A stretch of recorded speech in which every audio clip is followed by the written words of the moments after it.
glad you were able to view this video even if you had trouble logging on to our Google Meets this week. I'll tell you everything we talked about.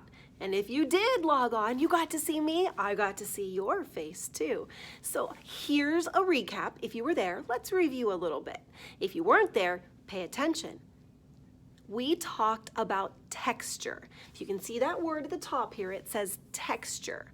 And then I'll read this little bit at the top to you so you can understand what texture is. Texture is how something feels and looks.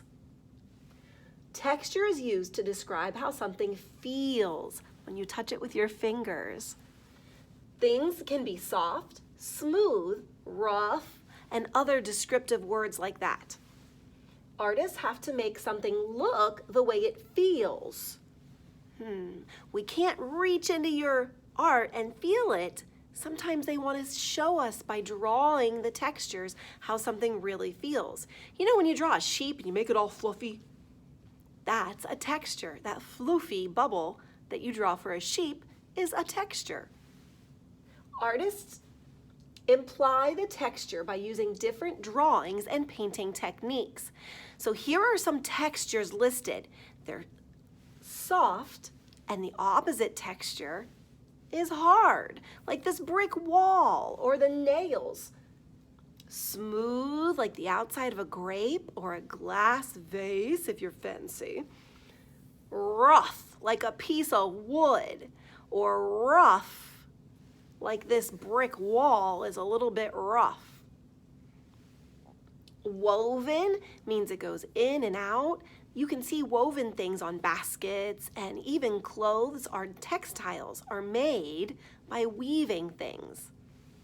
That's usually a soft texture, maybe a scratchy texture if it's a scratchy blanket. But over here, we have Bumpy. Bumpy on the starfish, all the little feet on the tentacles and the suction cups. Bumpy could be lots of other things. I used the word bumpy when we talked about the back of our leaves on our rubbings that we did during the Google Meets. Spongy, it kind of squishy, spongy, it gives when you poke at it. Sticky, and oh my goodness, there's a picture of some lollipops there. Those can be so sticky, especially after you lick them. Okay, so now that you've heard some vocabulary words for the word texture, you've got some ideas, I want you to find some things that you can create textures for. Remember, if you were at the Google Meet, you saw that. If not, take a look here and I'll show you really quick how to make a texture with some leaves and some items I found at my house.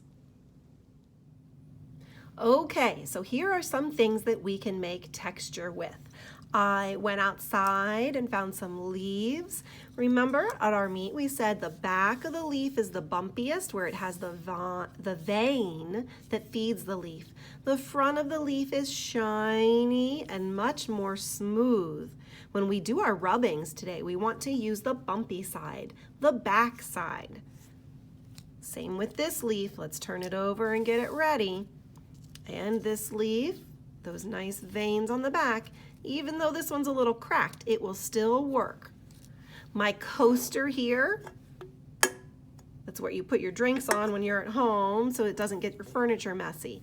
It has some very cool textures because it was carved. So we'll use that today. And remember that spatula, like I was scooping off cookies hot from the oven. This spatula will give us a nice texture too. So let's grab a paper and get started with our crayons.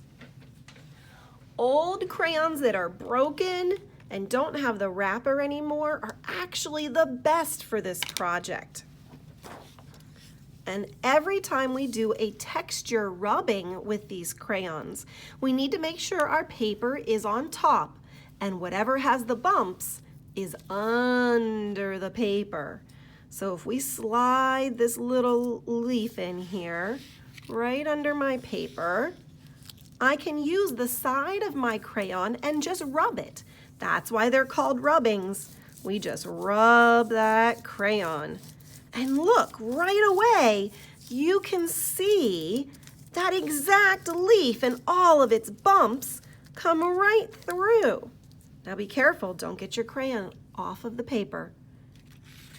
There it is. Does it look the same? I actually think that rubbing looks better. All right, so if we keep going, you know you can practice and fill up your whole sheet with leaves. Or you can try a couple of different things together and see what happens when you do the rubbing. There's this leaf, I already did it.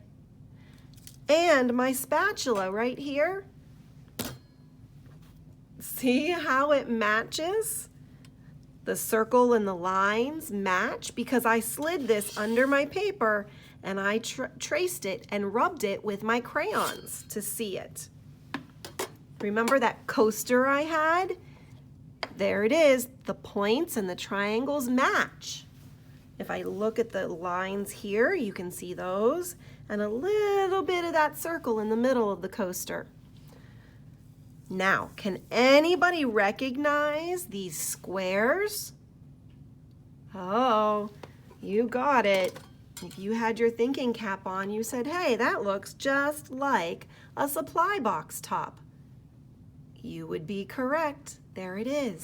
I just put my paper on top and rubbed my orange crayon over the squares. So you can have lots of fun filling up your paper with different textures.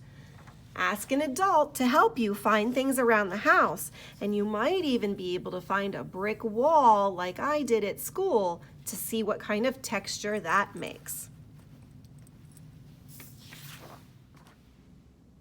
Okay, here we go. We're going to use our textures and draw a turkey.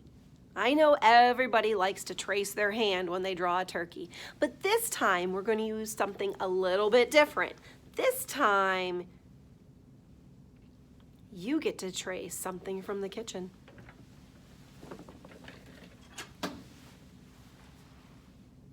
What if we traced a spoon? We could trace a spoon. Using the spoon is the perfect round shape for some turkey feathers. After we draw the turkey, then you can use your textures and add some bumps and designs to his tail feathers. So right now, I'm going to go ahead and show you the steps to drawing your turkey to get it ready. Kindergarten can practice their lines and their shapes too. So this is the perfect project for everybody. You can make it very detailed if you're a second grader. And first graders are really good at adding shapes too. So everyone's going to work on a turkey if you want to, or you can just watch mine. And I hope you enjoy making some art this week. Bye.